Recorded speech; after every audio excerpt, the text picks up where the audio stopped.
zekien 1993an izan zela emakume batek 3 Michelin izar jaso zituen lehen aldia, Eugenie Brassier Frantziako sukaldaritza tradizionalaren amatzat hartzen zen. Eta esan bezala, 3 Michelin izar jaso zituen lehen emakumea izan zen. Eugenie, Lyongo nekazari familia batean jaio zen. 10 urterekin ama hil zitzaion, eta horrez geroztik baratza eta ganadua lantzen hasi zen. 19 urterekin izan zuen bere semea, Gaston izenekoa.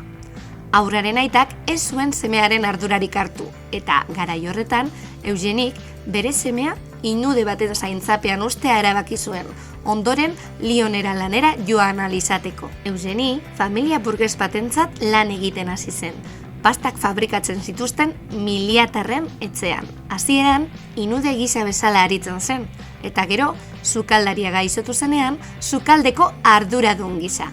20 urte zituela, sukaldaritzarako bokazio sendoa garatu zuen. Horrek, sukaldari izatera eraman zuen lehen mundu gerraren ondoren. 19. mendearen amaieran eta 20. mendearen hasieran, Lyongo jatetxe asko emakumeek zuzentzen zituzten, eta amak ez izenez ziren ezagunak. Urteetako aleginak eta gero, La Mère Brassier jatetxe ospetsua ireki zuen. Lyongo, Frantziako sukaldaritza hiriburuko ikurra. Oro har, sukaldea bere bizitza bilakatu zen.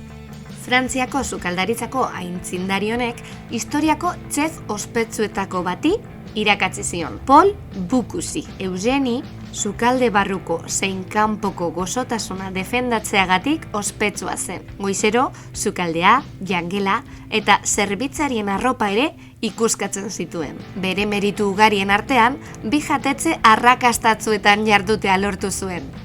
3 Michelin izarrak 2etan mantenduz gainera. Eta hauze izan zen, Eugenie Brassier.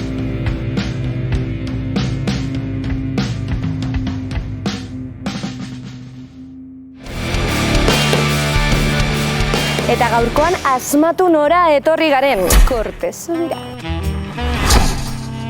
Gaurkoan sukaldari bat elkarrizketatuko dugu, baina ez edozein sukaldari emakume bat. Gaur bezalako egun euritzu batean jaio zen gure gaurko protagonista. Bera 1985ean jaio zen. Nor izango ote da? Goazen ba, ardi beltzara.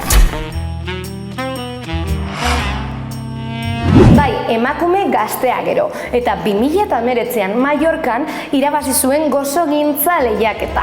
Eta orain dela gutxi, Galder Madariagarekin batera ere irabazi zuen Talento Gastro, El Correoren Talento Gastro.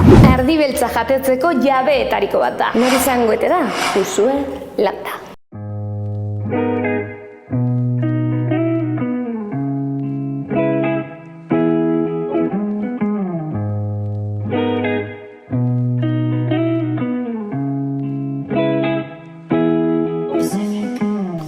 Oso berandu erabaki neban sukaldaritza ikestie, de hecho, azken dengo momentura arte, ez neban erabaki sukaldaritza itxie, beste idea batzuk ekin eban zen buruen bebai, baina nik uste dut, eragin handiz okidabela nigan, txien ikusi dutela asko, bai amumak, bai amak, bai aitzek bebai, ez? Beti irakatsi daztie, ze garrantzitsu edan batez be, zer jaten dugun jakitxie, eta sukaldaritzak zer transmiti duten daben bebai, asko irakatsi daztie, ordu nik uste dut hortik bebai, asko eragin handiz eukin aldabela. Hemen dana dauna. Baina nik uste dut batez be gure menuen beti dau plater bat dela temporadako berdurakaz. Eta jentieri hori asko gustaten jakoz, konturatuten da berdurak jateko modu gozuek bebai badazela, ez? Edo orduan nik uste dut jentieri gehien bat hori gustaten jakola. Ardi beltza proiektua sortu zen momentu baten apur bat raro izen zana. Galder ezagutu neban boroa jatetxien, berton egon ginen lanien bastante urtetxu eta berton ibi ginen, orduan harremana egin gendun bebai.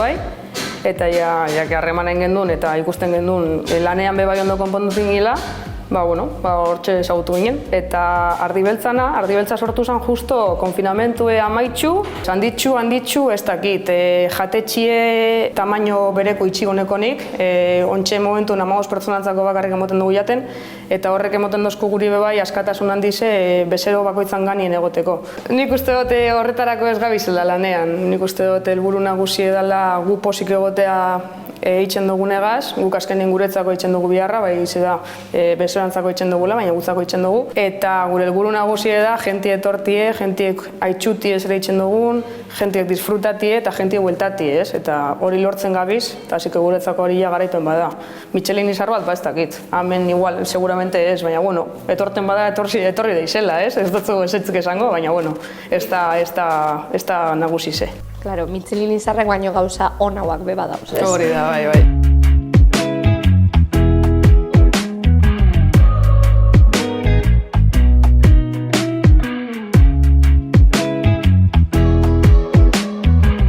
Zergatik uste duzu sukaldari ezagunenak mutilak direla eta etxetan sukaldatzaren fama emakumeak dekiela?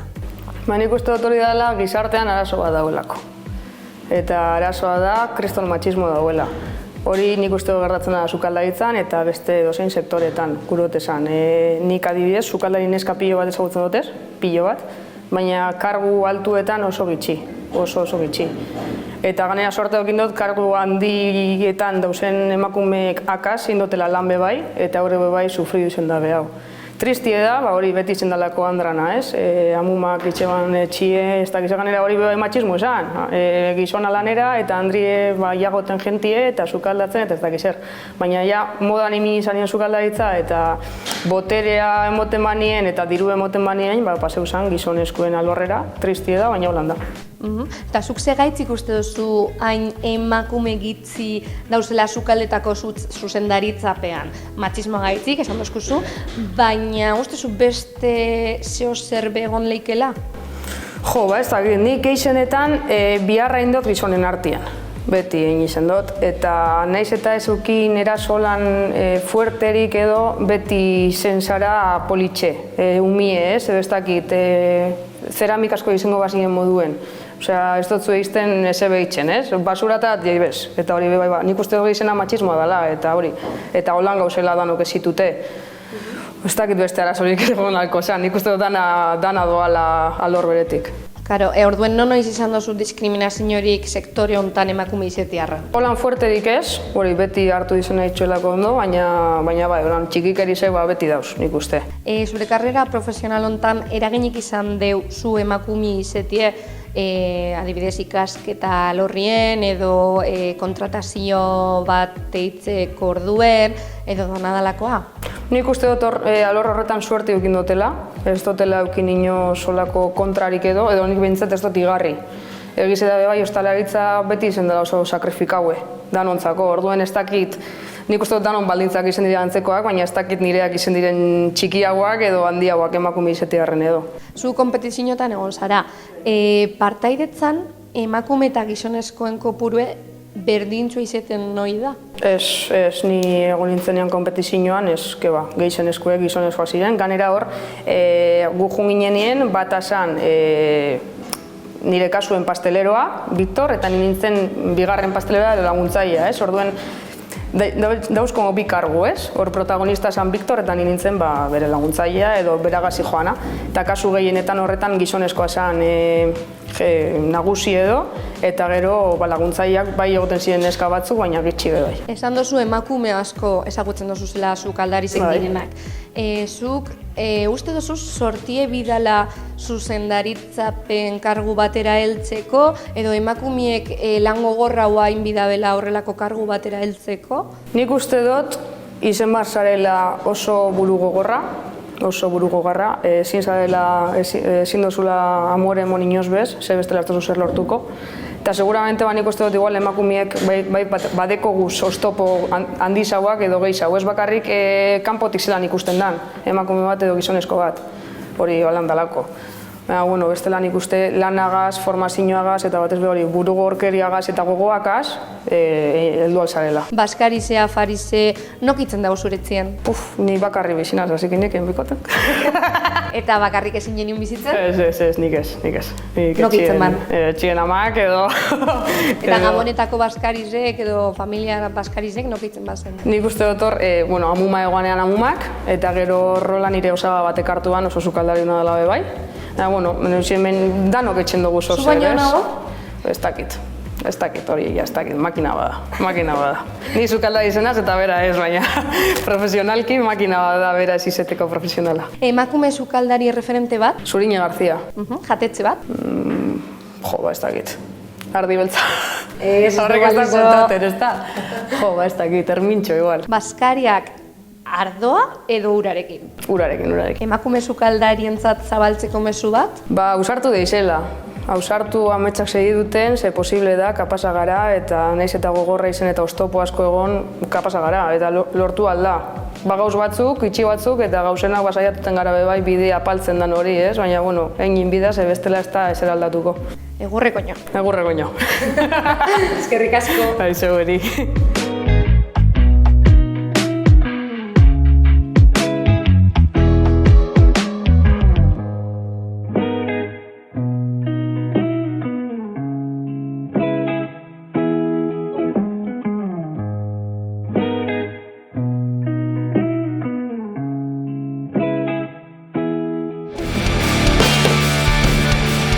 Instituzioetan, jendartean, medioetan, kuadrillan, zaintza, nire ustez, gure ustez, feminizatute dago. Eta horregaitzik, orain hontan martxoaren 8 zen, zaintza jarri da erdigune moduen. Maider Galardi, Ibai Fresnedo, haupa? Kaixo. Zera zauzea? Bo. Ondo, ertu duten? Fresko, gaur Martxoa 8 ospatzeko asmoz, intentzioz eta desizioz, ez? Batez ere borrokatzeko desizioz. Borroka da, bide bakarra, ez? Hori zaten dabe, askotan. Bueno, segaitzik uste duzu zuek aurten bebai, ze hau ez da lehenengo aldiz eizen dala erdigunie, martxoa 8ko erdigune moduen, aurten bebai zaintza dekogula hor. Nik usteet badala mugimendu feminista garatzen ari den diskurso baten, azken urteetan garatzen ari den diskurso baten ondori. Horrek ez du esan nahi lehenago landu ez denik, feminismotik edo pentsamendu feministatik askotan aldarrikatu den zerbait da zehar lerro, baina beti horregondan zerbait da, ez? Zaintza lanak ere lana diala, komunitatea elkar zaindu behar gehala, hau da individualki bakarrik ez goazela inora, baina egia da, espezifikoki zaintza sistemari buruz aldarrikatzeko, edo zaintza sistemari buruzko hausnarketa bat egiteko autua hartu dula mugimendu feministak azken urteetan. Posible da, COVID-ak lertu zuen zerbait izatea ez, baina baita ere bada, gaur egungo sistema kapitalista, heteropatriarkale, arrazista, kapazitista eta besteista askoren kontraposizio bezala aldarrikatzen dugula guk zaintzak erdiguneak eta bizitzak erdigunean dauden sistema bat, eta horrek ez du esan nahi bakarrik elkar laztandu behar gala. Nik uste hori super importantea dela azpimarratzea. Zaintzaz ari geranean elkarren arteko harremanez ari gera, baina baita ere paradigma bat eta ari gera, hau da mundua beste era batera antolatzeko, kapitala erdigunean ez dagoen beste era batera antolatzeko moduez ari gerala. Hori da zaintza aldarrikatzen degunean. Baitare uste dut aldarrikapen estrategiko bat dela, ez bakarrik martxoa 8ari begira, baizik eta datorren hilabetetan etorriko diren dinamika batzuei erantzuten dielako. Hor arte, aldete esan. Zaintza sistema egoki zena, zelan egingo zen duen zuek? Kasu honetan, ulertzen ez zaintza sistema zari gerala, adineko zentroetaz hitz egiten dugunean, ez? Eta seguraski lertu dalako, pandemia eta gero ikusi dugulako nagusien etxeak eta hola kolapsatuta daudela. Nolakoa izango zen ideala niretzako? Baliabide publikoak erabiltzen ditun sistema komunitario bat. Zutzako adibidez, beste zaintza bat jarriko dugu adibidez, egun miedeko zunean, ezta? Zelan izango zen zuretzako zaintzarik egokizena? Nik uste, eta Maiderrek aipatu duen hortatik tiraka, lana eta kapital horren inguruan dagoen garrantzia eta nola jartzen den kapitala erdigunean eta kapitalaren metaketa nolabait lanaren bitartez eta enpleguaren bitartez eramaten denean, nik uste hori izan daitekeela lehenengo urratsetako bat, ez? Edozein pertsonak bere lanean dagoela, lan ordaindu batean dagoela, aukera izatea, nolabait, bere bizitzan dauzkan zaintzaren bueltako hainbat behar, asetu ahal izatea ere bai, lan esparru horretatik, eta badaude beste herrialde batzuk, zeintzuetan adibidez soldatan barruan sartzen den, lanetik kanpo dauden zaintza behar horien asetzea.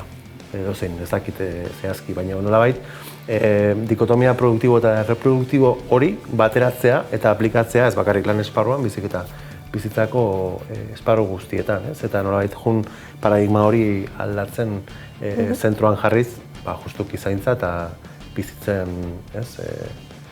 bizitzetan dauden zaintza behar hori guztiak. Eta horrek exigitzen du ere, lehen esan dut paradigma aldaketa bat exigitzen dula honek, eskatzen dulako ere adibidez logika heterosexual edo familia nuklearristetatik kanpo ere pentsatzea, ez? Ezakit zuri orain senide bat gaixotzea baldin bazaizu, ezakit nire ama gaixotuko balitz, nik eukiko nuke eskubidea nire ama zaintzeko lan postuari dagokion denboretan, baina ez aldiz nire pixukidea, ez? Horta, beti gogoratzen naiz, nire pixukide bateko hain dela 3 edo 4 urteia harriak eukizitun, eta, denbora asko pasazun ospitalean, eta operatu zuten tauta beste, eta, gauetako txanda batzuk nik egin ditun. Eta egun horietako baten, direkto jo nintzen berriara erredakziora, pentsatzen ez egoki dela eskubidez ez, eta nire sailburuak esan zian, urrengoan ospitaleko txanda bat egin behar bali manun lasai. Osea, nire hurbileko persona allegada, ez? Esaten da, hurbileko bezala eskubidean ekala ez juteko lanera. Horrelako praktikak behar ditugu, ez? Zaintza begirada feministatik pentsatzen dugunean horrelako praktikak ere behar ditugu. Eta martxoak 8-ra bueltaute, martxoak 8 gauz, baina martxoak 8-ra bueltate, egunera bueltaute, historian zier aldarrikapen asko indoguz, eta horregaitzik gehiago, askoz gehiago gelditzen dakuz lortzeko, eskubide lortzeko, eta horri segaitzik dekogu egun hau ondino hemen, geurien, baina zuentzako, historian ziar indiren aldarrikapene guztizetatik, eskubide izetera heldu direnera, garrantzitsuena zein izango zen. Wow, galdera trampa. Hau galdera. Negi zaitu kurritzen nola bote prontuan eskubide zehatzik. Ez que hau pentsateko da, Negi gauza bat okurritzen zait, eta ez da sona haundiena eukizutelako esan nahi dut. Greba feministak egin zianean 2 urtez jarraian, derrepente hor kriston lerketa egon zan, eta ordura arte antolatzen ezana ere atera zan kalera. Uste lehenagotik ere mugimendu feministak egin duen lanketa asko daudela kontuan hartu behar dianak, baino bai, eta igual nahiz eta mundu guztian gertatu zen, Euskal Herriari begira, greba eskubideari edo greba aldarrikapenari beste ikuspegi bat eman zitzaion, ez? Eta uste horrek oihartzuna edukidula ere, bai gerora etorri zen urtarrilako 30-ko greba orokorrean, eta gerora ere mobilizatzeko eta gauzak aldarrikatzeko moduetan ere eragina edukidula. Orduan nik uste aldagai edo gertakari interesgarrietako bat izan aldala, ni kontziente naizenetik. Ere genealogia oso laburra daukagu, ez? Pentsatzegu gauza interesantenak azkeneko urteetan gertatu diala, baina gure aurretik feminista pila bat egon dira. Bitxo, ni pentsa dut esango da zuela, sufragio unibertsala! Edo lako zer, ezta? Espaldi lortu da gauza da, baina hori bezan egon. Ez que, azten gara pentsetan da, karo, gu jaio gara eta ja bai eukidugu botoko eskubide eta hori da, baina ez que hori bezan egon, oso fuertea. Ez que gero, niri gertzen zait, adibidez, eskubidean inguruan hitz egiten dugunean, uste, eskubideak badaketela trampa moduko bat, ez? Eta askotan eskubideak jartzen ditugunaen mai gainean gutxi hitz egiten dugula privilegioen inguruan, adibidez. batzutan inkluso eskubide batzuk ulertzen ditugu eskubidetzat eta berez ez dira eskubideak. Osea, aita izatea ez da eskubidea, ama izatea ez da eskubidea, adibidez, ez? Edo etxe bat izatea berez ez da eskubide bat. Eta nik adibidez bai ulertzen nuela eskubide bat zala. Orduan, lehenik eta behin hori, baina bestetik diskurtsiboki eta argi dago aurrerapen asko mundiala legalak eta instituzioetatik eta administrazioetatik bultzatuta, baina uste dut diskurtsiboki edo kontzeptualki berdintasunaren bueltan edo beto esan da, jendeak ulertzen duela berdintasuna parametro androzentriko batzuekin lotuta, ez? Edo estandar maskulinoekin lotuta. Zan nahi, gaur egun bada, edo berdintasunaz hitz egin behar badugu, esanez neska txikiei, ingenieroak izan daitezkela, edo zubiltzaileak izan daitezkela, ba igual ez gabiltza oso ondo ulertzen ari zer dan berdintasuna. Naiz eta mezu horiek beharrezkoak izan, baina igual lortu beharko genuke nolabait, haur txikiei, batez ere mutiei esatea, ba, zaintzalen gainera egiten ari garela horren inguruan, ba, nolabait esatea edo bideratzea pixkat diskurtsoa beste alde horretatik, eta mezua izatea, bai, izan zaitezke haurreskolatako langile bat. Izan zaitezke residentzia batean adinekoak hartatzen dituen langiletako bat, ez? Nolabait, zaintzarekin lotako hainbat lan prestigio dun bilakatu eta eman buelta diskurtsoari batez ere berdintasun faltsu eta formal horrekin bukatzeko, ze bestela ez dago biderik. Eta horri lotute, oin okurri baten galdera bat, lehen galdetu dutzuet, ia zindizen dan lortutako eskubiderik onena. Eta lortzeko dagoena? Zeo zer erantzun biduzu, Galdera tanpa, bi! Gauza asko daude lortzeko, baino generalen ez dakit ondoengo deten zaku berdinean sartzen edo ez, baina zure gorputzaren autonomiaren aldeko eta zure gorputzarekin egin nahi dezuna aukeratu ahal izateko eskubide sorta bat, eta egin naiz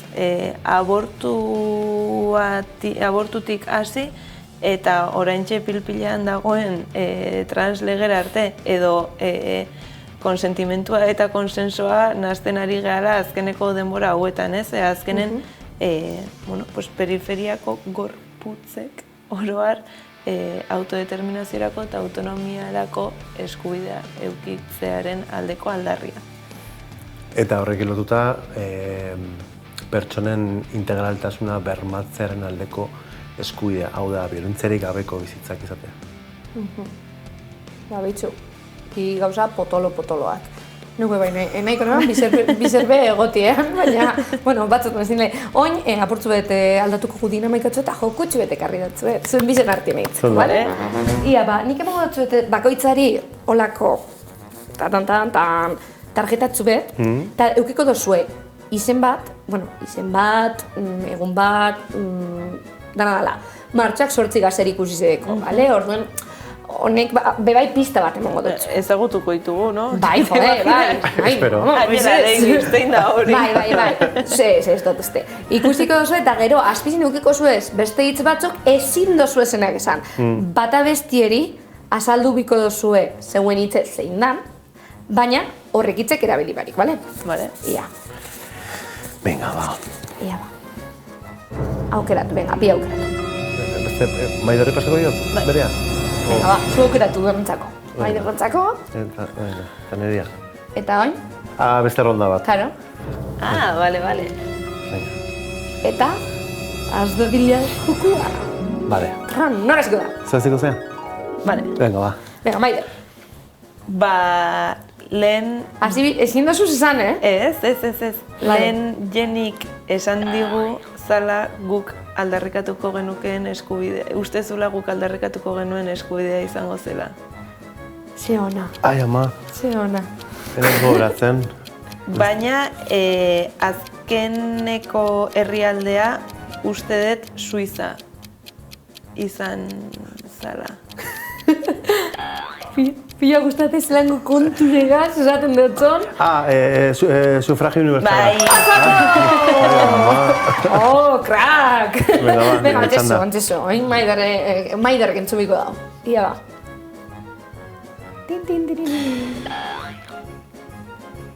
Hain beste zin da pentsa, Aurten, bai,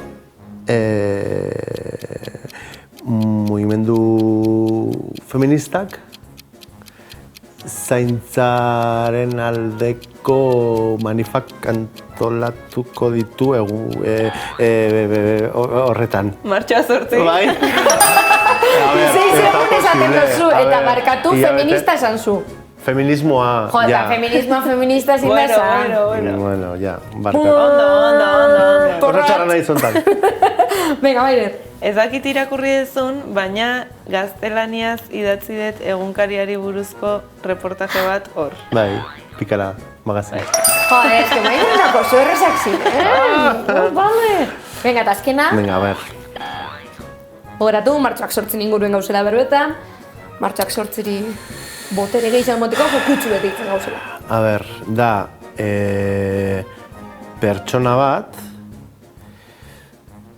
oso referentea, Euskal Herritarra?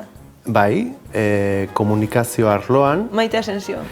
ez lasartearra da, Baina, tío, a ver. Bueno, ez, igual ez. A ver, segi. lasartearra da eta saio hontan parte hartzen du. Bai, Flipada ez banei. nire referente, bale? Bai, nola ez. Maider, esto es ni ezin da zan, esan dizu. Eta barkatu zendan nire kamara, Esan edo bizan zein. du, txigiran ordez. Maiten Agarardik, Wikipedia horria data. Katalin Miner eta Marisa Barrenari esker. Konena txate. Barkatu, eta guk nahi zukiko gu Wikipedia horri bat. Eta gura. Eskatu, ez ni ja ireki dut, la verdad. A ver, Jenny López. Osea, izena potola da, Bai, bai. Neu, potola. Izena potola. Ba, eskerrik asko. Zuri? Bakizue, borroka da bide